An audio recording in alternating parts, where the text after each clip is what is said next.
രാവിലെ തന്നെ ഞാനും അച്ചുമോനും പാറും കൂടി കടയിൽ പോകണം കേട്ടോ. ശ്രീചേട്ടൻ മാർക്കറ്റിൽ പോയി പാറുമോൾ ഈ സൈഡിലേക്ക് തല പിടിച്ച് നിൽക്കുന്നത് ചെവിയിൽ മരുന്ന് ഒഴിച്ചിട്ടുണ്ട് കേട്ടോ. അതുകൊണ്ടാണ് അച്ചുമോൻ ഒന്ന് ക്ലാസ് ഉണ്ട് കേട്ടോ. അപ്പോൾ കട തുറന്നിട്ട് പിന്നെ ക്ലാസ്സിൽ പോവാം. അപ്പോൾ ശനിയാഴ്ച ആയതുകൊണ്ട് തന്നെ ഞാനിത് രാവിലെ തന്നെ ഞങ്ങൾ പോയിട്ടോ. അതേ കേഷ്യറായ പാറുക്കുട്ടി ഇവിടെ ബൂസ്റ്റും കുടിച്ച് അവിടെ ഇരിക്കുന്നുണ്ട്. ശ്രീചേട്ടൻ കുറച്ച് കഴിയുമ്പോൾ വരും. അപ്പോഴേക്കും നമ്മൾ കടയൊക്കെ ഒതുക്കി സെറ്റാക്കി വെച്ചിട്ടുണ്ടാവും കേട്ടോ. പണിക്ക് വരുന്ന ചേട്ടന്മാർ അവിടെ ഉണ്ട്. അപ്പം ഞാനും കൂടെ മുടക്കാണല്ലോ, അപ്പോൾ സഹായിച്ച് ഇങ്ങനെ നിൽക്കുകയാണ്. അങ്ങനെ കുറച്ച് കഴിയുമ്പോൾ ശ്രീചേട്ടൻ വരും. അതിന് മുമ്പ് കൊള്ളിയൊക്കെ വന്ന് ഇറക്കും കേട്ടോ. കൊള്ളിയൊക്കെ വന്ന് ഇറക്കുമ്പോൾ അതൊക്കെ അവർ സെറ്റ് ചെയ്യും. അപ്പം അതിൻ്റെ ഇടയിൽ എനിക്ക് പറ്റാവുന്ന കൊച്ചു കൊച്ചു പണികളൊക്കെ ഞാൻ ചെയ്യുന്നുണ്ട് കേട്ടോ. കൊച്ചു പണിയൊന്നല്ല കേട്ടോ, നല്ല പണിയുണ്ടാവും പച്ചക്കറി കടയിൽ. നമ്മുടെ തണ്ടൽ വെള്ളവും കൈസ് അത്രയും നല്ല പണികളൊക്കെ ഉണ്ടാവും. അങ്ങനെ ഞാൻ കടയൊക്കെ അടിച്ച് നല്ല നീറ്റാക്കിയിട്ട് കേട്ടോ. ഇതെന്നും പറ്റുന്ന കാര്യമൊന്നുമല്ല, കാരണം എപ്പോഴും പച്ചക്കറി വരുന്നതുകൊണ്ട് അത്ര വൃത്തിയാക്കി എടുക്കൊന്നുമില്ല. അപ്പോഴേക്കും എന്തേ ചേട്ടൻ ഇവിടെ കൂർക്കൊക്കെ അടിച്ച് നല്ല വൃത്തിയാക്കി ഇട്ടിട്ടുണ്ട്. അപ്പോഴേക്കും പാല് വന്നു. അങ്ങനെ നിൽക്കുമ്പോഴേക്കും എന്തേ ശ്രീചേട്ടൻ വന്നു കേട്ടോ. അതേ വണ്ടിയിൽ ഇങ്ങനെ രണ്ട് ചെവിയും പുറത്തിട്ട് കിടക്കുന്നത് നമ്മുടെ കൂർക്കച്ചാക്കാണ്.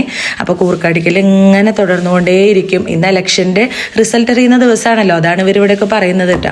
അങ്ങനെ ശ്രീചേട്ടൻ ഇനി അവിടെയുള്ള കുറച്ച് പണികളൊക്കെ ചെയ്തതിന് ശേഷം ഭക്ഷണമൊക്കെ കഴിക്കും കേട്ടോ അവർ രണ്ടുപേരും. അപ്പോൾ അതേ അപ്പോഴേക്കും യൂണിയനിലുള്ള ചേട്ടന്മാർ വന്ന് വണ്ടിയിൽ നിന്ന് എല്ലാ സാധനങ്ങളും ഇറക്കി വയ്ക്കും. മുരിങ്ങക്കോലാണ് പാറുമോളി എടുത്ത് കളിക്കുന്നത് കേട്ടോ. മുരിങ്ങക്കോലിന് എന്താ വില എന്നറിയോ? 500 സംതിങ് ആയിരുന്നു, ഇന്നലെ 200 ആയിരുന്നു കേട്ടോ. അപ്പോൾ പാറുവിനോട് ഞാൻ പറയാം സൂക്ഷിച്ച് കൈകാര്യം ചെയ്യണമെന്ന്. അങ്ങനെ അതൊക്കെ കഴിഞ്ഞ് പാറുമോൾക്ക് ഇതേ ഡാൻസ് ഉണ്ടായിരുന്നു. ഡാൻസിന് പോകാൻ ഇന്ന് കൊച്ചു മടിയാണ് കേട്ടോ. എങ്കിലും ശ്രീചേട്ടൻ കൊണ്ടാക്കി. അപ്പോഴാണ് ഈ മുള്ളാത്ത നമുക്ക് കണ്ണൻചേട്ടൻ കൊണ്ടു തന്നത് കേട്ടോ. അടിപൊളി സാധനമാണ് കേട്ടോ, നല്ല ഫ്രഷ് ആയതാണ്, അടിപൊളി ടേസ്റ്റുമാണ് കേട്ടോ. എനിക്ക് ഭയങ്കര ഇഷ്ടമാണ്. നിങ്ങൾക്ക് ആർക്കെങ്കിലും ഇഷ്ടമാണെങ്കിൽ കമൻറ്റ് ചെയ്യണം കേട്ടോ. ഇതാണ് നമുക്ക് മുള്ളാത്ത കൊണ്ടുവന്ന നമ്മുടെ കണ്ണൻചേട്ടൻ കേട്ടോ. അപ്പോൾ കണ്ണൻചേട്ടൻ ഇവിടെ ഭക്ഷണം കഴിക്കുകയാണ്. അങ്ങനെ കണ്ണൻചേട്ടൻ കഴിച്ചൊക്കെ കഴിഞ്ഞിട്ട് പിന്നെ ശ്രീചേട്ടൻ പുട്ട് കൊടുത്തിട്ടുണ്ടായിരുന്നു കേട്ടോ. ഞാൻ അങ്ങനെ ശ്രീചേട്ടൻ പുട്ടും കടലക്കറിയും കഴിക്കുകയാണ്. അപ്പോൾ ഞാൻ അവിടെ ഇരുന്ന ചെറുപഴം എടുത്ത് കഴിച്ചു കേട്ടോ. അതൊക്കെ കഴിഞ്ഞ് നമ്മൾ വീട്ടിലേക്ക് വന്നു.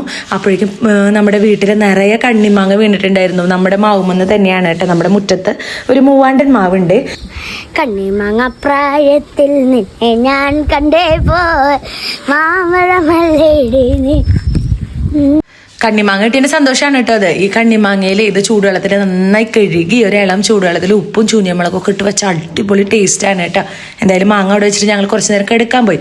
അത് കഴിഞ്ഞ് വന്നപ്പോൾ നമ്മുടെ വിജയിച്ച പാർട്ടിയുടെ ആഹ്ലാദ പ്രകടനമാണ് ഈ പോകുന്നത് കേട്ടോ. അപ്പോൾ അതൊക്കെ കഴിഞ്ഞതിന് ശേഷം പിന്നെ പാറുമോളും അച്ചമ്മയും കൂടി മുറ്റത്ത് മണ്ണൊക്കെ ഇട്ട് നിരത്താണ്. നമ്മുടെ മുറ്റം ടൈലിട്ടില്ല കേട്ടോ. അപ്പോൾ ഇങ്ങനെ അമ്മ മണ്ണൊക്കെ ഇട്ട് ചാണകമൊക്കെ മെഴുകി ഇങ്ങനെ നല്ല വൃത്തിയാക്കി ഇടും. അപ്പോൾ പൊടി കയറുന്നത് കുറയും കേട്ടോ.